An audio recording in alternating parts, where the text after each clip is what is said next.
Okay. Yes, students, today's class is medical record, right? In a medical record, we are going to study how medical records are stored digitally in the computer system and what is the role of the computer system in storing these medical records, accessing these records, what are the roles of tools, techniques, softwares, what are the key features of these medical records. So firstly, we will go for the introduction, that is, medical records are the systematic documentation of a patient's medical history. What are medical records? Means in medical records, what do? We store patient's medical history, their clinical findings, diagnostics, test results, treatments, ongoing cares, what are happening on this patients, what is going on the patients. They serve as an essential tool for communication between healthcare providers, ensuring continuity of care and informed medical decision making. It means that these medical records are very crucial for the further processing also and the ongoing processing also, right?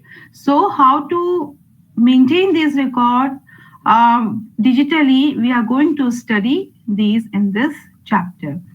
Maintaining in either paper-based or electronic format, medical record performs multiple functions. What are the functions of medical records?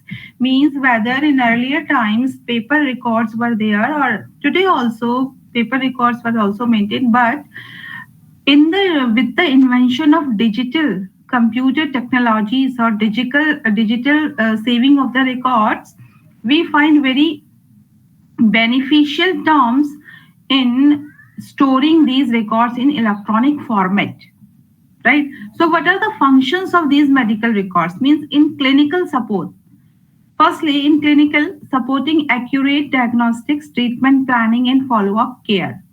Legal, what are medical records used for? Firstly in clinical support, it is used for the clinical support. Doctors can see what is the medical history of that patient. Suppose a patient is enrolling again on that hospital or in other hospitals, so doctors ask for the medical history. So that time these records plays a very crucial role for the further treatment or plannings for the further treatments. Next, legal. These are the legal papers acting as official evidence of care provided, right?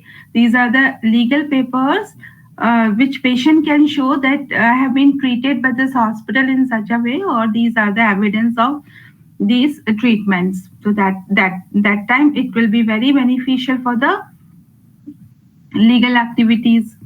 Administrative purpose, facilitating hospital managements, audits, or in case of quality control, that time administrative purpose we can use these medical records. That is why these are very crucial. Medical records are very essential for us. For research and education, serving as a source of medical research, training and policy development. A well-maintained medical record is accurate, complete, confidential and readily accessible to authorized personnel, thereby safeguarding both patient welfare and institutional accountability, right? So it has been clearly shown that medical records are very essential for both patient as well as for the institutes or hospitals, right? For clinical purpose, for legal purpose, for administrative tasks, for research and education purpose. So these are the roles of how medical records are beneficial. So role of medical records are it has been explained further in detailed way that what are the roles in clinical roles. We will study with a glance here. For the clinical record, how it is important. It is serving as a primary source of patient history, diagnosis, investigations, treatment plans, progress notes. It facilitates continuity for care by enabling effective communication among healthcare providers, right? By means, what does it mean here? Effective communication. Patients and doctors, how they communicate with each other with the help of these medical history records only. Doctor will believe on this. Another hospital will believe by seeing these papers. Then only he will plan for the future treatment. So it supports accurate decision making and diagnosis. If medical record will be there, that decision will be taken correctly with the help of this medical history of that patients. Right, so that is why clinical role plays a very important role here. Legal role, as I explained you, act as official documentation. It is an official documentation for the patients, either both for patients also, for the hospital also. Suppose sometimes we have to show the medical evidence for any legal purpose, so these medical records helps theirs. Aid in compliances with statutory and regulatory requirements. These are the legal rules. Administrative roles support hospital management functions such as workload analysis, resource allocation, quality audits. At the time of audits, administrative purpose, these medical records are used there. Form the basis of healthcare planning, policy formulation, performance monitoring. Assist in verifying claims and facilitating insurance process. So we also know the importance of medical records. So storing of medical record is very essential, and how to store that, this is also very essential for any hospital, also for patients also, right? And research and education, what is the role in research and education? It provides a rich data for epidemiological studies, clinical research, outcome analysis. Day by day research are going on, from where they collect the data with the help of these medical records only. It serves as a teaching tool for training healthcare professionals in real world case handling. Suppose in the teaching purpose in healthcare, if I teach some students any case study or real world case handling techniques, so I will show we can use these medical records and evidence at that times. Right, a medical records are systematic, factual, and chronological documents of a patient's healthcare information, maintained either in paper-based or in electronic form. That is why it is very crucial to store them, because they have a rich information. So it includes details of patient medical history, clinical findings, diagnostic test results, right? So complete medical record is characterized by, एक complete medical record कैसे characterise होता है, उसके accuracy के लिए, clarity के लिए, confidentiality के लिए एक्सेस होना चाहिए ऑथोराइज्ड हेल्थ केयर प्रोफेशनल को. तो what are its importance? Importance is here, medical records are a cornerstone of effective healthcare delivery, serving multiple purpose, as we have shown above. Multiple purpose or multiple functions are there, right? So first is here continuity and quality of care. Provide a comprehensive record of patient's history, diagnosis, investigations, treatment, and progress. Again and again, these points are coming. So enabling different healthcare providers to coordinate seamlessly, ensuring accuracy, minimizing error in care. If medical record, medical history properly be taken in care with for future planning, so errors will be minimized, of course. So that is why it is important. Legal protection for any, it serve as a formal documentation. कोई भी legal अगर evidence की जरूरत होती है, कोई भी chaos की वजह पे या कोई भी डिस्प्यूट भी हो सकता है, वहां पर भी लीगल प्रोटेक्शन, लीगल पेपर्स की जरूरत होती है. तो that time also these medical records are very helpful. They protect patients' rights and help healthcare providers, demonstrates adherence to professional standards, right? Administrative के लिए और मैनेजरियल यूज के लिए है. ऑडिट होता है जब किसी भी हॉस्पिटल पे, तो वहां पर सारे मेडिकल रिकॉर्ड्स और का यूज होता है. अगर हॉस्पिटल्स पे पता करना क्या वर्कलोड है, कैसे कैसे रिसर्च एलोकेशन हो रहा है, तो ये मेडिकल रिकॉर्ड्स वहां पर यूजफुल होते हैं. It supports quality assurance programs and accreditation processes by providing measurable performance data. कैसे किसी रिकॉर्ड की परफॉर्मेंस को चेक किया जाता है, मेजर किया जाता है with the help of these medical records only. So research and education में ये हम पढ़ चुके हैं. Public health and policy, enabling tracking of health trends, outbreaks, and disease patterns, inform the development of public health programs and resource distribution, right? इससे इसका क्या मतलब है? तो जो हेल्थ केयर पॉलिसीज बनी और जो गवर्नमेंट के प्रोग्राम्स बने हेल्थ केयर के लिए, वो इन्हीं मेडिकल रिकॉर्ड्स को स्टडी करके बने हैं कि किस जो ट्रैक किया जाता है पास्ट हिस्ट्री को, रिकॉर्ड्स को, तो ये देखा जाता है कि किस तरीके का डिजीज पैटर्न आजकल प्रिवेलिंग है, किस तरीके की हम अवेयरनेस प्रोग्राम्स कर सकते हैं. और किस तरीके की पॉलिसीज बना सकते हैं, medical policies for the benefit of persons, तो वहां पर भी स्टडी करने के लिए ये मेडिकल रिकॉर्ड्स को लिया जाता है। गवर्नमेंट हर हॉस्पिटल से इस तरीके के मेडिकल रिकॉर्ड्स को निकाल के स्टडी करती है और उसके बेसिस पर फिर आगे प्रोग्राम्स डिसाइड किए जाते हैं, पॉलिसीज बनाई जाती हैं, राइट। तो ये सब चीजें यहाँ पर मेडिकल रिकॉर्ड्स बहुत हेल्पफुल होता है। Medico legal aspects of medical records, अगर हम बात करें मेडिको लीगल एस्पेक्ट्स, तो what are medico legal aspects of medical records? See legal, यहाँ पर वर्ड आपको समझ में आ रहा होगा। मेडिको लीगल मतलब लीगल रेगुलेटरी कंटेस्ट की अगर हम बात करें तो वहां पर ये मेडिकल रिकॉर्ड्स हमारे कैसे हेल्पफुल है, क्या एस्पेक्ट है।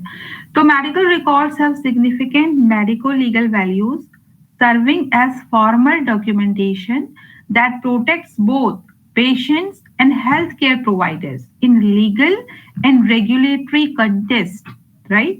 तो ये मेडिकल रिकॉर्ड वहां पर एक फॉर्मल डॉक्यूमेंटेशन होते हैं जब कहीं पर लीगल एस्पेक्ट की बात आती है, ठीक है। तो वहां पर ये पेशेंट के लिए भी दोनों को प्रोटेक्ट करते हैं। अगर अपनी आप बात रखनी है, आपको कहीं पर आपके हॉस्पिटल पे कोई बात आ गई है, तो आप वहां पे रख सकते हैं कि ये मेडिकल रिकॉर्ड्स है हमारे, इस तरीके का ट्रीटमेंट होता है हमारे यहाँ, राइट। तो ये हॉस्पिटल के लिए भी बेनिफिशियल है एज वेल एज पेशेंट के लिए भी। तो वहां पर इसको ही बोलते हैं medico legal aspects. Their accurate, complete and timely maintenance is essential. इसलिए इन मेडिकल रिकॉर्ड्स का accurate, complete और timely maintenance जरूरी है, जो कि एक डिजिटल वे पे प्रॉपर तरीके से होता है। हम लोग फाइल मेंटेन करते थे पहले, अगर डिजिटली नहीं मेंटेन हो रहे हैं, फाइल मेंटेन हो रहे हैं, तो उसमें एरर की चांसेस होती हैं। आप आपने फाइल बनाई, अब क्योंकि मैनुअली फाइल बन रही है, ठीक है, तो हो सकता है बीच में भूल गया कोई आपका प्रॉपर जो जिसको आपने रिस्पॉन्सिबिलिटी दी थी, हो सकता है उस एम्प्लॉय ने छोड़ दिया आपका हॉस्पिटल, या किसी वजह से वो नहीं बना पाया, आज बना देंगे कल बना देंगे, ह्यूमन एरर चांसेस होती हैं, तो वहां पे चीजें मिस हो सकती है। बट डिजिटली जब एक बार काम होता है तो ऑटोमेटिकली हमको सारा कुछ सिस्टम पे मेंटेन करना ही होता है। सिस्टम अभी का मेडिकल रिकॉर्ड अगर नहीं एक्सेप्ट करेगा तो आगे प्रोसेस रोक दी जाती है। इस तरीके से डिजिटल सॉफ्टवेयर बनाए जाते हैं कि अभी हर दिन हर प्रोसेस को उसमें स्टोर किया जाता है। अगर आज की प्रोसेस स्टोर नहीं, सपोज अटेंडेंस भी लगानी होती है कि अगर आज की अटेंडेंस नहीं लगी हमारी कि कौन पेशेंट्स कहाँ पर आया, किसने डायग्नोस किया, तो वो अटेंडेंस भी मेंटेन होती है। सिंपल एक अटेंडेंस का क्राइटेरिया अगर हम लेते हैं डिजिटली या इलेक्ट्रॉनिकली, अगर आज की अटेंडेंस हमने मेंटेन नहीं करी तो कल हमारा वो पोर्टल खुलेगा ही नहीं। It will flash a message tomorrow yesterday's attendance was missing, तो वो हमें करना ही होगा। तो यहाँ पर अगर डिजिटली ये सारे रिकॉर्ड्स हम लोग रखते हैं तो आपको एक्यूरेसी भी होती है, दे आर कंप्लीट और टाइमली मेंटेनेंस ऑटोमेटिकली हो जाता है। ऑटोमेटिक वर्ड यूज होता है ना कंप्यूटर में, तो वो इसीलिए होता है, राइट। तो दैट इज व्हाई इनका मेडिकल रिकॉर्ड्स को डिजिटली सेव करना वेरी क्रूशियल और वेरी इसेंशियल। देयर एक्यूरेसी के लिए complete timely maintenance is essential for ensuring compliances with ethical, professional and statutory obligations. तो लीगल एविडेंस दिखाने के लिए हम इस पे कर सकते हैं, कॉम्प्लायंसेस के लिए हम यहाँ पर ये फैसिलिटेट करता है, हमको प्रोटेक्शन करता है पेशेंट्स राइट्स का, ठीक है। We have discussed also these points, protection of patients rights, professional accountability, right, and insurance and compensation claim. अगर आप कर सकते, अगर आपको इंश्योरेंस और कॉम्पेंसेशन क्लेम करना है तो वहां पर भी ये एक बेस सर्व करेंगे। मेडिकल रिकॉर्ड के बेसिस पर ही आपको इंश्योरेंस दिया जाएगा, उसी पे आपको कॉम्पेंसेशन या जो भी क्लेम आपका है वो इम्बर्समेंट होगा, right? So that is why these medical records are very essential. So what are medical records? What are their functions? How these are important? We have discussed these points. Medical records standard. What are the standards of medical records? See, medical records standards ensure that health information is accurate, secure, interoperable, and accessible across healthcare settings. So I'm going to explain this line. Medical record standard की बात करें हम, तो standard का मतलब होता है the way in which these medical records are stored, or we can say what standards we have to follow while saving the medical record. अब आपने किसी भी तरीके से रिकॉर्ड बना दिया और रख दिया, हम इस तरीके को मेडिकल रिकॉर्ड नहीं करेंगे, इसके स्टैंडर्ड क्या है, you know what are standard, किस तरीके से एक्सेप्टेबल होगा ये, व्हाट आर द स्टैंडर्ड, तो स्टैंडर्ड्स आर हियर, क्योंकि ये हेल्थ इंफॉर्मेशन पे हेल्पफुल है। हेल्थ इंफॉर्मेशन सिस्टम हम पढ़ रहे हैं ना, पे HIS ही पढ़ रहे हैं हम। HIS मतलब हेल्थ इंफॉर्मेशन सिस्टम, जितने भी हमारे सॉफ्टवेयर हेल्थ इंफॉर्मेशन सिस्टम के बन रहे हैं वहां पे मेडिकल रिकॉर्ड की जरूरत है। तो मेडिकल रिकॉर्ड की स्टैंडर्ड्स क्या है, किस तरीके का मेडिकल रिकॉर्ड एक्सेप्टेबल होगा? तो firstly these are the standard, me it should be accurate, secure, interoperable. What is interoperable here? Interoperable means it should be in such a format, means आप इसको किसी भी सिस्टम पे, किसी भी प्लेटफॉर्म पे अगर खोलो तो ये वहां पे खुल जाए और प्रॉपरली बिहेव करे जैसे हर जगह पर कर रहा है।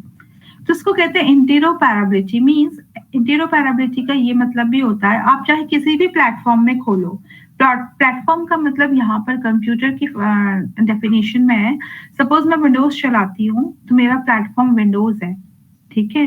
आप अपने कंप्यूटर मोबाइल से खोलना चाहते हो, आप मोबाइल पे एंड्रॉइड चलाते हो या कोई iOS चलाता है, तो ये डिफरेंट प्लेटफॉर्म्स है। तो इन सारे डिफरेंट प्लेटफॉर्म पे वो मेडिकल रिकॉर्ड वैसे ही खुलना चाहिए, सेम तरीके से, एक ही फॉर्मेट होना चाहिए, सारे फॉर्मेट को सपोर्ट करे, कहीं पे भी किसी भी फॉर्म पे जरूरत हो सकती है। तो इसको कहते हैं interoperability. This feature is called interoperable and accessible across health care setting. And accessible across health care setting means किसी भी हेल्थ केयर, सपोज मेरे हॉस्पिटल पे है, मैंने एक्सेस करा, डिजिटली रिकॉर्ड सेव कर दिया।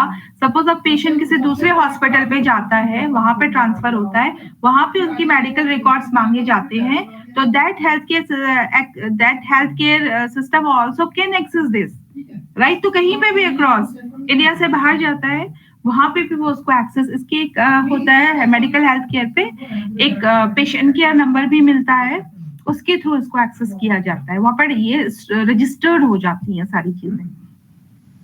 तो these standards apply to both paper based and electronic formats। तो जो ये स्टैंडर्ड्स हैं, क्या स्टैंडर्ड है कि एक्यूरेट होना चाहिए, सिक्योर होना चाहिए, इंटेरोपैरेबल होना चाहिए and accessible across health care settings, right. तो these standards apply for both paper based and electronic. ये स्टैंडर्ड आप दोनों तरीके से फॉलो करेंगे, whether you are storing these paper in these medical records in the paper format और in electronic format, and are essential for clinical care, legal compliances and health system efficiency, right. इन points को ध्यान पे रखते हुए हमको medical records को maintain करना है। तो मैंने अब इस तरीके से आपने मेडिकल रिकॉर्ड किसी ने बना दिया अपने एक फॉर्मेट में और उसको सेव कर दिया अपनी फाइल पे, तो this is not called a standard medical record, right. उसके कुछ स्टैंडर्ड्स होते हैं, वो फॉलो करने होते हैं। तो the ministry of health and family welfare, जिसे MOHFW भी कहते हैं, in India has introduced comprehensive guidelines to standardize electronic healthcare records across the country। अब आपको ये समझ आया होगा कि हमारी जो मिनिस्ट्री ऑफ हेल्थ केयर है इंडिया की, उसने गाइडलाइंस बताई हैं, उन्होंने स्टैंडर्ड बताए गए हैं कि आपको इस स्टैंडर्ड में इन मेडिकल फॉर्मेट्स में इनको रखना है। These guidelines aim to bring homogeneity मतलब सेम तरीके के होंगे, ठीक है, चाहे कोई भी हॉस्पिटल दे सेम तरीके का होगा। इंटेरोपैरेबिलिटी एज आई एक्सप्लेन यू, किसी भी फॉर्मेट में आप किसी भी प्लेटफॉर्म पे ये खुल जाए, हर प्लेटफॉर्म को सपोर्ट करे, इस तरीके का आपको मेडिकल रिकॉर्ड सेविंग बनाना है। And security to the health care ecosystem by standardising how health information is captured, और वो सिक्योरिटी आपको बतानी होगी, वो इकोसिस्टम अपना बताना होगा कि जिस हेल्थ केयर इकोसिस्टम पे आप बता रहे क्या सिक्योरिटी है, आपने कैसे इसको कैप्चर किया। सपोज मेरे यहाँ ERP सिस्टम है, तो मुझे उस ERP सिस्टम को बताना पड़ेगा कौन सा स्टैंडर्डाइज्ड ERP सिस्टम से आप कर रहे हो, ठीक है, जिससे कि आप प्रॉपर, अदरवाइज क्या होगा, आप कुछ भी डेटा दे दोगे बिना उसको दिखाए कि कैसे कैप्चर किया आपने ये, तो वो तो फिर फेक माना जाएगा, राइट, क्योंकि फेक भी हो सकता है। मैं अपने हॉस्पिटल को बचाने के लिए पुराना डेटा में खुद से ही उसमें चेंजेस कर सकती हूँ, ऐसे भी हो जाता है। तो इसलिए कुछ गाइडलाइंस बताई गई हैं, उसी फॉर्मेट में, उसी सॉफ्टवेयर में, उसी तरीके से टाइम टू टाइम ये सेव करना होता है, उनको कैप्चर करनी होती है, ये इंफॉर्मेशन स्टोर करनी होती है, एक्सचेंज करनी होती है, राइट। जिस ये इस तरीके का है ना, जैसे आप किसी कॉलेज पे यूनिवर्सिटी से एफिलेटेड हो तो यूनिवर्सिटी टाइम टू टाइम बच्चों का डेटा मांगती रहती है अपनी साइट्स में, उसमें अपलोड कराती रहती है, रिजल्ट्स भी, अटेंडेंस भी, एवरीथिंग टाइम टू टाइम। उनका खुद का एक सिस्टम है जिसको एक्सेस देती है, उस फॉर्मेट में मांगती है, तो टाइम टू टाइम स्टोर करती रहती है। तो उसी तरीके से हेल्थ केयर इंफॉर्मेशन सिस्टम भी है हमारा, जो गवर्नमेंट ने अपने गाइडलाइंस के थ्रू बताया गया है कि इसी गाइडलाइन पे इसी तरीके के स्टैंडर्ड में आपको मेडिकल रिकॉर्ड्स बनाने हैं, कैप्चर करने, स्टोर करने, एक्सचेंज करने, राइट। तो this is called medical record standards. The ongoing digital transformations propelled by national initiatives like the Ayushman Bharat Digital Missions, ABDM, right? So this introduces new imperatives for compliances, emphasizing the need of tamper-proof, interoperable electronic healthcare records and legally valid digital signatures. Right, अभी हमने पढ़ा था इससे पहले बहुत सारे software हैं, जैसे EHR था, EMR था, राइट, HIS सॉफ्टवेयर थे, ई सॉफ्टवेयर थे, जिसमें सब में हेल्थ इंफॉर्मेशन सिस्टम स्टोर थी।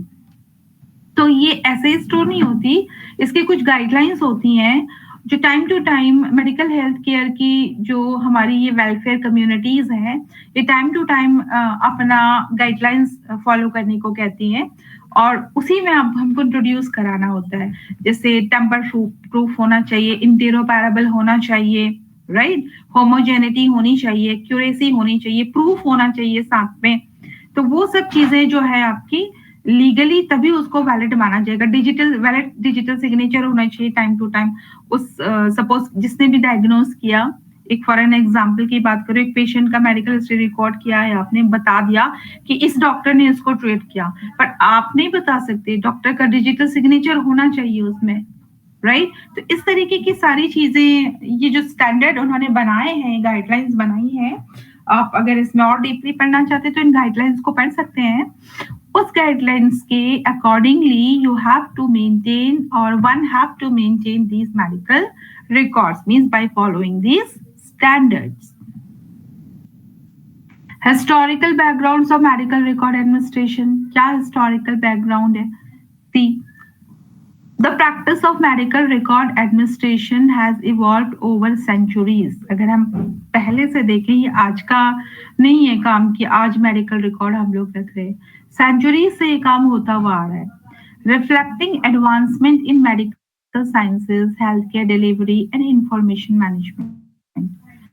What began as simple handwritten notes to physician to document symptoms and treatment has developed into a sophisticated system of structured, comprehensive, and standardized healthcare information. तो change क्या हुआ है? Medical record आज से नहीं, कई decade से चलता आ रहा है, जब से हमारी हेल्थ केयर सिस्टम शुरू हुआ है। बट डिफरेंसेस क्या आया है? धीरे धीरे इवोल्यूशन क्या हुआ कि जो हैंड रिटन थी, धीरे धीरे हैंड रिटन जो फिजिशियन स्टोर करते रहते थे डॉक्यूमेंट को, आज वही डॉक्यूमेंट एक स्ट्रक्चर्ड वे में, कॉम्प्रिहेंसिव वे में हमारे सॉफ्टवेयर पे स्टोर्ड हैं, जिन्हें हम हेल्थ केयर इंफॉर्मेशन सिस्टम बोलते हैं या हेल्थ इंफॉर्मेशन सिस्टम बोलते हैं। HIS क्या यही है ना, कि हेल्थ इंफॉर्मेशन सिस्टम मतलब ऐसे सॉफ्टवेयर जहाँ पे ये सारी मेडिकल रिकॉर्ड्स स्टोर्ड हैं हेल्थ से रिलेटेड, और टाइम टू टाइम उनको एक्सेस करके आप आगे डिसीजन मेकिंग कर सकते हो। कोई भी हॉस्पिटल अपना एक स्टैंडर्ड मेंटेन करने के लिए अपना HIS बना के रखता है। तो in ancient civilisation such as Egypt, Greece and India, अगर आप इनको देखें, early forms of medical documentation were inscribed on, किस पे रखे जाते थे ये? पेपायरस। आपने देखा होगा, वो पत्तों पर भी लिखते थे, जो बहुत पुराने वैद्य होते थे। क्ले टैबलेट्स होती थी, ठीक है, और palm leaves, primarily for scholarly and reference purpose के लिए। The medieval period saw hospital and religious institutions maintaining patient registers to track care and outcomes. फिर धीरे धीरे उसका medieval period जब आया, तो आपने देखा फिर ये धीरे धीरे जो इंस्टीट्यूट से जो हेल्थ केयर चीजें जो भी थी, डॉक्टर्स, वैद, जो भी जिन्होंने अपना एक सिस्टम बनाया, तो उन्होंने फिर इनको रजिस्टर में ट्रैक करना शुरू किया। ठीक है, धीरे धीरे फिर ये रिकॉर्ड कीपिंग शुरू हुई, ठीक है। तो with the growth of modern hospitals in 18th and 19th century, the need for accurate, accessible and well-organized patient data become essential for clinical care, legal accountability and public health. तो धीरे धीरे gradually we have seen that कि ये medical record को रखना essential होता रहा, लोग रखते थे, well organized तरीके से रखते रहे। फिर धीरे धीरे क्या हुआ, 20th सेंचुरी से फिर हमने क्या शुरू कर दिया, ग्लोबल हेल्थ ऑर्गेनाइजेशन बनाना शुरू किया, राइट। तो ग्लोबल हेल्थ ऑर्गेनाइजेशन मतलब हर और सारी ऑर्गेनाइजेशन का एक ग्लोबली फॉर्म, जिसमें कि सारी लिंक्ड रहती हैं आपस में, डिपार्टमेंट्स ट्रेनिंग पर्पस के लिए, एडमिनिस्ट्रेशन पर इन रिकॉर्ड्स को रखना शुरू किया ताकि ये सपोर्ट करे आगे, ठीक है। फिर नेशनल हेल्थ केयर बॉडीज बनी, अपने अपने कंट्री की बनी, फिर इंटरनेशनल बॉडीज बनी, ठीक है। फिर today medical record administration integrates legal, और आज का जो बन गया है वो एक लीगल, एथिकल और टेक्नोलॉजिकल डायमेंशंस इसके साथ आ गई हैं, ठीक है। आज आप अगर बनाते हो अपना हेल्थ केयर रिकॉर्ड, मतलब यही मेडिकल हिस्ट्री को रिकॉर्ड करना कंप्यूटर्स पे, जिन्हें हमने HIS बोल दिया है, हेल्थ इंफॉर्मेशन सिस्टम, या इलेक्ट्रॉनिक हेल्थ केयर रिकॉर्ड्स, जो भी आपके सॉफ्टवेयर बन रहे हैं टेक्नोलॉजी का जिसमें आप यूज कर रहे हो, तो they must be legal, ethical, right, और compliances with all the rules and regulations, medical standard को फॉलो करने वाले होने चाहिए, गवर्नमेंट की जो भी पॉलिसीज, रूल्स, गाइडलाइंस है उनको फॉलो करना है, ठीक है। इन सब के साथ बनाना होगा आपको, राइट। तो enabling rapid access, interoperability and data security भी इस पे होनी चाहिए, while still honoring the core objective to preserve accurate, confidential and comprehensive patient histories for effective healthcare delivery.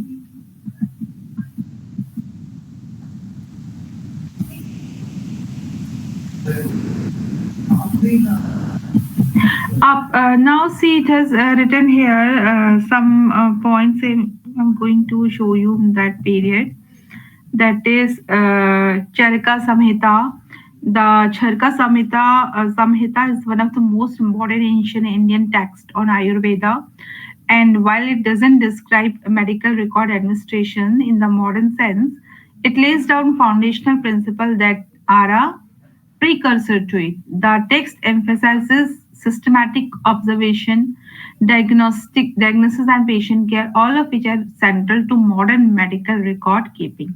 अगर हम एग्जाम्पल देखें तो ये चरखा संहिता जो था हमारा एंशियंट इंडियन टेक्स्ट, किस तरीके से आयुर्वेदिया में एंशियंट इंडियन टेक्स्ट को दिया गया था। हालांकि इसमें बहुत ज्यादा रिकॉर्ड कीपिंग नहीं था, बट इसके हम देख सकते हैं इसमें कैसे ऑब्जर्वेशन की गई थी, कैसे डायग्नोज किया गया था, कैसे पेशेंट केयर की यहाँ पर हम जो है हेल्प हुई थी रिकॉर्ड कीपिंग के लिए। और वभतास, अष्टंगा हृदया, ठीक है। Ashtanga Hridaya means heart of the 8 branches, Ashtanga Hridayas. ये भी क्लासिकल आयुर्वेदिक कंपेंडियम है, composed by the physician Vagbhata. Vagbhata आपने सुना होगा ना, around the 6th century CE, written in 7120 Sanskrit verses. It distills and integrates the medical knowledge of earlier foundation texts. तो कहीं ना कहीं हमने अपने ये पुराने जो इनमें पढ़े हैं, ये कहीं ना कहीं स्टोर किए गए होंगे, जैसे ये लिखे हुए हैं। तो मेडिकल हिस्ट्रीज इसमें बीच बीच में आई होगी कि कैसे केयर की थी, कैसे पेशेंट को हमने देखा था, वो सब कुछ लिखा। हालांकि वो मेडिकल रिकॉर्ड्स पे नहीं है, उन्होंने अपने इसमें लिखा हुआ है कि कैसे कैसे ये चीजें से पेशेंट केयर की होगी। तो कहीं ना कहीं हम इसे मेडिकल रिकॉर्ड की तरह देख सकते हैं, जिससे हमने आगे को स्टडी ली, जिसमें हमने एजुकेशन और रिसर्च पे काम किया, राइट। इसी तरीके से यूनानी तिब्बिया अगर हम देखें तो यूनानी मेडिसिन, जिसको हम यूनानी तिब्बिया बोलते हैं, अरेबिक वर्ड तिब means medicine, is a traditional system. See किस तरीके से मेडिकल रिकॉर्ड्स रखे गए हैं ये, राइट। तो यूनानी जो मेडिसिन होती हैं, यूनानी मेडिसिन, हिंदी में यूनानी वर्ड से आपने सुना होगा इसको। तो तिबिया का मतलब यहाँ पे मेडिसिन होता है। तो ये एक traditional system of healing that originated in ancient Greece, जो ग्रीस से ओरिजिनेट हुआ। It was later enriched by Arab and Persian physicians and introduced to India during the medieval period. The system is based on the teaching of Hippocrates, Galen, Avicenna, and later Hakims who refined and expands the knowledge. इसके बाद इनकी जो teachings को किसने आगे किया? Hippocrates ने, Galen ने, एविसेनिया ने, जिन्हें सेना भी, एबन सेना भी बोला जाता है, और बाद में हकीम्स आए. हकीम वर्ड्स तो सभी को फेमस होगा, फेमिलियर हो गए. हकीम्स आए, फिर उन्होंने इस तरीके से इसको रिफाइन किया और इस नॉलेज को आगे बढ़ाया. धीरे धीरे ये नॉलेज आगे बढ़ती रही और यहाँ से मेडिसिन का हमारा शुरू हुआ. तो ये देख सकते हैं इवोल्यूशन ऑफ यूनानी एंड होम्योपैथिक मेडिसिन कैसे शुरू हुई थी. ठीक है, अष्टांगा हृदय ट्रांसलेशन यहाँ पे दिखाया गया पिक में. The Indian medical books Ashtanga Hridaya, originally written in Sanskrit, was translated in Persian by Ali Muhammad Asili in 1474. This translation, known as Tib Shifa Muhammadi Sahi, is regarded as an important contribution to medical knowledge. ये माना जाता है कि medical knowledge के लिए एक बहुत बड़ा कंट्रीब्यूशन था इसका. यहाँ से काफी चीजें निकल के आई हैं जिससे आपकी मेडिकल में बहुत एक रिवोल्यूशन आया. और आज कहीं ना कहीं जो भी हम लोग पढ़ते हैं ये कहीं ना कहीं इनका एक इम्पोर्टेंट रोल है वहां पे. Another system of medicine, Unani Tibia, was introduced in India by Muslim ruler during the 13th century. It combined Greece, Persian, and Indian medical traditions and became a widely practiced form of healthcare. Later, homeopathy आई फिर उसके बाद, जिसको Samuel हैनियनम ने बनाया था in Germany, was introduced to India in 1819 and became more established by 1839. Homeopathy is based on the principle of natural laws of cure and is now practiced in many parts of the world. Portuguese and French influences भी आया medical science में. Portuguese influence 16th century में आया. ठीक है, modern medicine was first introduced in India by, जो आज की modern medicines है वो पोर्चुगीज सबसे पहले लाए थे early 1500 और 1510 पे. ठीक है, अल्बुकुरिक जो है, अल्बुकुरिक established the Royal Hospital in Goa, which was later entrusted to the Jesuits in 1591. This hospital earned recognition as one of the finest medical institutions across both the East and the West. उस time का ये one of the finest medical institution था. फिर early medical education की अगर हम बात करें, rudimentary form of medical instructions beginning in 1703, gradually evolving into a formal school of surgery and medicine by 1842. This marked a significant step toward institutionalized medical training in colonial India. यहाँ से जो institutional medical training शुरू हुई थी ना, इस modern 1703 से 1814 के बीच में यहाँ से शुरू हो गई थी. आपकी जो institutions बन गए थे, ट्रेनिंग शुरू हो गई थी. ठीक है, फिर फ्रेंच कंट्रीब्यूशन. फ्रेंच का क्या कंट्रीब्यूशन है? इकोल D medicine D Pondicherry, school of medicine Pondicherry में जो डिस्टेब्लिश्ड हुआ फ्रेंच गवर्नमेंट ने किया था 1823 में. Further enriching India's medical education landscape. British, इसके बाद ब्रिटिश आए. ब्रिटिश का इन्फ्लुएंस भी है. ईस्ट इंडिया कंपनीज का medical departments, the medical department of east India companies was established in 1740, comprising British military surgeons and their local assistants. तो पहले British military surgeons थे, उनके लोकल असिस्टेंट्स थे. यहाँ से इसको हम, इस पॉइंट को हम बिगनिंग कर सकते हैं, मार्क कर सकते हैं, जहाँ पे कॉलोनियल एडमिनिस्ट्रेशन के थ्रू हमारी मेडिकल साइंस शुरू हो गई थी. फिर एजुकेशन दी गई इसके लिए आगे को. Education reforms by Lord William Bentinck, right. फिर मद्रास मिलिट्री मेडिकल स्कूल्स बना. First medical school was founded in Madras 1835 में, जिसे मद्रास मिलिट्री मेडिकल स्कूल बोला गया. कैलकाटा मेडिकल कॉलेज बना, राइट. फिर उसके बाद ग्रैंड मेडिकल कॉलेज मुंबई में बना. तो ये सब इसकी थोड़ी मेडिकल हिस्ट्री है कि कैसे इंडिया में शुरू हुआ. ठीक है, early medical record Egyptian contributions. फिर इजिप्ट का क्या कंट्रीब्यूशंस था? ठीक है, जो पिरामिड्स एज में आए थे Egyptians. The earliest records of physicians in history is Imhotep, who lived during Egyptians pyramid age में रहते थे. So they have also given their contributions. Greek ने भी अपना मेडिकल ट्रेडिशन शुरू किया था. Modern medical records, early foundation, ancient Greece. This is the large history. You can study few points here. Andreas Villassis, right. तो इस तरीके से ग्रेजुअली धीरे आज की जो मेडिकल साइंस पे हम लोग पहुंच चुके हैं, ये इसकी मेडिकल हिस्ट्री है. तो की माइलस्टोन्स की अगर हम बात करें तो स्टैंडर्डाइजेशन इफेक्ट्स बिगिंस जो हुआ था वो 1918 से हमारा शुरू हो गया था. फिर नेशनल मेडिकल रिकॉर्ड एसोसिएशन बनना शुरू हुआ. यूएसए 1928 में, कनाडा में, ग्रेट ब्रिटेन में, ऑस्ट्रेलिया में. Indian association of health record founded in 72 यानी कि 12 जुलाई 1972 में. JMPR Pondicherry with branches in Bangalore, Hyderabad, Madras and Pondicherry. International Federation of Medical Record established in Stockholm to promote global standards. इनके milestones भी यहाँ पे लिखे हुए हैं. Oldest hospital with preserve manuscript and case histories कहाँ पर है. Credited with establishing the first medical record department. Under King Henry VII, rules were introduced to protect confidentiality. वहां से confidentiality of medical record शुरू हुआ था. Sir Norman Moore edited a volume of 28 original case histories. इन्होंने 28 original case histories यहाँ पर बनाई थी, रखी थी, लिखी थी वो सारी record as an record. Andreas Vesalius ने क्या किया था, यहाँ पे लिखा हुआ है. पेनिनसुला हॉल्सम, Benjamin Franklin, alpha index cards 19th century में क्या हुआ. तो here it has written a summary. You can go for the summary. Participants कौन थे. Here participants, countries represented, host countries कौन थे, right?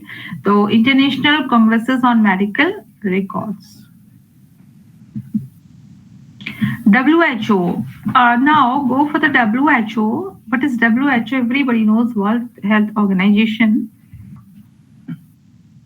In 1968, the WHO, World Health Organization, officially recognized the Federation of Health Record Organizations, marking a pivotal moment in global health documentation effort. तो WHO को जो एक standardisation मिला globally health documentation का, वो 1968 में है. Following this recognition, the federation was invited to participate in the first World Study Group on Hospital Medical Records, held in Geneva in November 1969.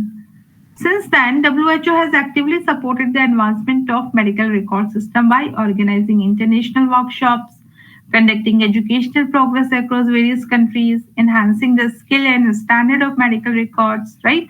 तो WHO इस तरीके से एक्टिवली सपोर्ट करता रहता था कि कैसे मेडिकल रिकॉर्ड्स को एडवांस किया जाए. इंटरनेशनल वर्कशॉप्स कराई गई हर जगह पर, एजुकेशनल प्रोग्राम्स को कंडक्ट कराया गया, स्किल को कैसे डेवलप करें ये बताया गया. 1979 में the relationship between WHO and the federation was formalized, granting the federation non-government organization NGOs को भी यहाँ पर इन्होंने grant किया गया अपना status. So this formal partnership has strengthened the global effort toward standardized medical record keeping, grant international data comparability. तो यहाँ से WHO ने ये global effort किया कि जितनी भी मेडिकल रिकॉर्ड कीपिंग है इनको एक स्टैंडर्डाइजेशन दिया जाए और इंटरनेशनल रिकॉर्ड कीपिंग बनाया जाए ताकि डेटा कंपैटिबल हो और आप चाहे किसी भी कंट्री पे हो मेडिकल रिकॉर्ड को एक्सेस कर सकते हो. तो इस तरीके की यहाँ पे रिकॉर्ड कीपिंग टर्म्स बनाई गई, उसकी गाइडलाइंस बनाई गई, स्टैंडर्ड्स मेंटेन किए गए, राइट. तो डेवलपमेंट ऑफ मेडिकल रिकॉर्ड्स कैसे हुआ देखो. The evaluation of Indian medicine. Indian इसकी हिस्ट्री हम लोग पढ़ चुके हैं, इसको हम ज्यादा नहीं पढ़ेंगे यहाँ पे. The history of medical record keeping in India is deeply intertwined with the evolution of its diverse healing traditions. From ancient Ayurvedic से लेकर colonial era hospital तक हम देखें तो record keeping हमें यहाँ पर दिखाई देती है. Indian medicine has long emphasized holistic care, diagnostic precision and textual preservations. Evident in classical text like in, अगर आप इसके एविडेंस देखो तो ये अष्टांगा हृदय चक्र जो संहिता है, यहाँ पर इसके आपको रिकॉर्ड्स दिख सकते हैं, कैसे इसमें लिखी गई, कैसे इसमें सारी मेडिकल हिस्ट्री की रिपोर्ट्स बनाई गई हैं. These early records, though not standardized by modern definition, but laid down the foundation of systematic observation. Right, इन जो स्टैंडर्ड यहाँ पे जो मेडिकल हिस्ट्री आपको मिलेगी, ये आज के स्टैंडर्ड को फॉलो नहीं करेगी, बट यहाँ से इसकी फाउंडेशन शुरू हो गई थी कि कैसे हम ऑब्जर्व कर सकते थे, हमने वहीं से पढ़ा. अगर वो हिस्ट्री नहीं होती तो हमें काफी चीजें नहीं समझ में आती. तो दैट इज वाई मींस कहने का ये मतलब है कि ये मेडिकल रिकॉर्ड्स कितने इसेंशियल हैं, ये तब से ही हम लोग देखते आ रहे हैं और उनको स्टडी करके आगे की मेडिकल टेक्नोलॉजी को हम और आगे इम्प्रूव कर रहे हैं. तो ये थोड़ा सा जो इसका हिस्ट्री है ये आप इसको पढ़ लेंगे.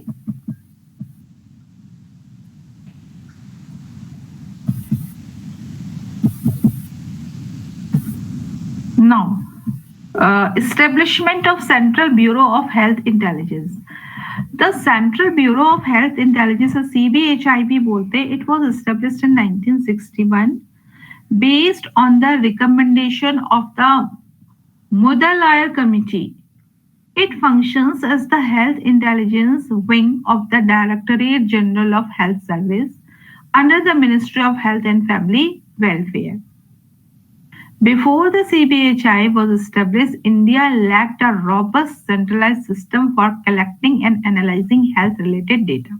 देखो, CBHI का यहाँ पर रोल क्या है? CBHI ने क्या करा?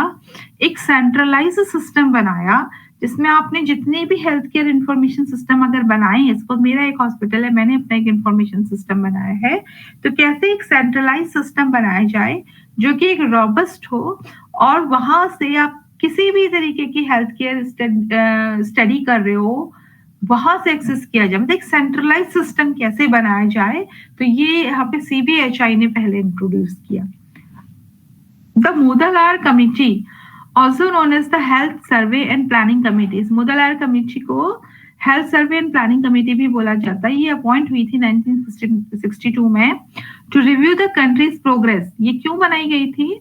ताकि पूरे कंट्री की प्रोग्रेस देखने के लिए मेडिकल में जो हमारी मेडिकल साइंस है कितनी प्रोग्रेस कर रही है. अगर आप देखेंगे पहले के टाइम पर बहुत सारे डिजीज ऐसे प्रिवेल होती थी कि उनको कंट्रोल करना बड़ा मुश्किल होता था और कई स्टेट के स्टेट उसकी चपेट में आके बहुत ज्यादा नुकसान होता था. अब वो डिजीज आपकी चाहे पेशेंट से रिलेटेड भी हो या फिर क्रॉप से रिलेटेड भी हो या उस रीजन के रिलेटेड हो, तो इसको स्टडी करने के लिए एक सेंट्रल कमेटी बनाई गई कि वो पूरा प्लान करेगी और पूरे कंट्री पे देखेगी क्या प्रोग्रेस हो रही है. तो since the board committee reported in 1946, the Mudaliar committee found that the overall health information system in the country was unsatisfactory and underscored the need of a strong integrated system for effective. तो Mudaliar committee ने ये पाया उस time पे 1946 तक जो board committee report बन रही थी, तो ये देखा गया बाद में जब स्टडी किया तो इसमें बहुत सारी कमियां थी, सेटिस्फैक्टरी नहीं थी, स्ट्रॉन्ग नहीं थी, इतनी तरीके से डेटा मिल नहीं पाया था पुराना सो दैट सर्वे किया जाए प्रॉपरली. तो वहां से फिर इन्होंने एक सेंट्रलाइज बनाने की शुरू करी कि जब भी जिस स्टेट पे जो भी प्रॉब्लम होगी या जो भी डेटा उसने स्टेट में अपना रखा हुआ है वो सेंट्रलाइज तरीके से स्टोर किया जाए एक ही जगह पर, ऐसा कुछ सिस्टम बनाया जाए.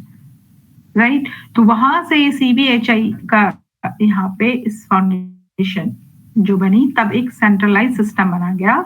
इंटीग्रेटेड मतलब जुड़ा हुआ, सारे हेल्थ इफेक्टिव हेल्थ मैनेजमेंट के लिए बनाया गया जो हर तरीके से जुड़ा हुआ होगा. जो भी रिपोर्ट्स आएगी वो एक सेंट्रलाइज तरीके से स्टोर हो जाएगी.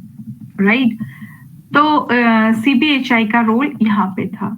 Medical record system prior to Mudaliar committee से पहले क्या था? Mudaliar कमेटी से पहले मैनुअल इंस्टीट्यूशनल स्पेसिफिक तरीके से कलेक्ट की जाती थी, स्टोर की जाती थी. पेशेंट सर्विसेज जो भी देते थे उनको मैनुअली स्टोर किया जाता था, फाइलों पे बनाया जाता था. ठीक है, सबके अलग अलग फॉर्मेट हुआ करते थे, एक यूनिफॉर्मिटी थी नहीं उनमें क्योंकि स्टैंडर्ड ही नहीं फॉलो कर रहा था कोई, तो ये उसकी लैकिंग थी इससे पहले.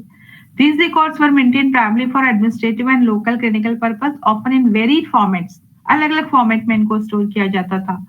Hospitals, dispensaries, primary health centres, ठीक है, with limited scope of epidemiological analysis. अब इसके लिए अगर कोई एनालिसिस करे इन चीजों पर, कैसी एपिडेमिक फैली हुई है वहां पे उसका एनालिसिस किया जाए, तो इसमें काफी फिर अनसेटिस्फैक्टरी चीजें दिखाई गई, लिमिटेड स्कोप मिला. इस वजह से शेयरिंग सिस्टम और एक सेंट्रलाइज सिस्टम बनाया गया. नेशनल लेवल पे फिर हेल्थ केयर प्लानिंग की गई. तो यहाँ से शुरू हुई हेल्थ केयर प्लानिंग, जिसमें काफी फिर ऑर्गेनाइजेशंस बनी, काफी प्रोग्राम्स बने, ठीक है. फिर फर्स्ट मेडिकल रिकॉर्ड प्रोग्राम जो हुआ क्रिश्चियन मेडिकल कॉलेज में हॉस्पिटल पे शुरू हुआ, ठीक है. तो ये थोड़ी सी हिस्ट्री अगर आपको पढ़ना है तो आप इसमें से देख सकते हैं. इट्स अ वास्ट हिस्ट्री है.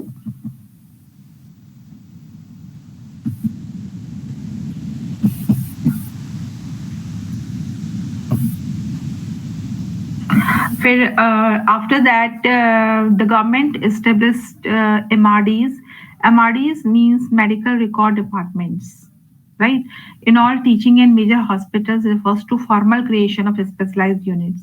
हर एक हॉस्पिटल पे एक ऐसा डिपार्टमेंट बनाया गया टीचिंग के लिए, राइट? तो वहां पे उस डिपार्टमेंट में सारा मेडिकल रिकॉर्ड रखा भी जाता था और पढ़ाया भी जाता, जो आज भी होता है. मेडिकल बड़े बड़े हॉस्पिटल्स पे, कॉलेज भी है उनके, पढ़ाया जाता है वहां पे, ठीक है.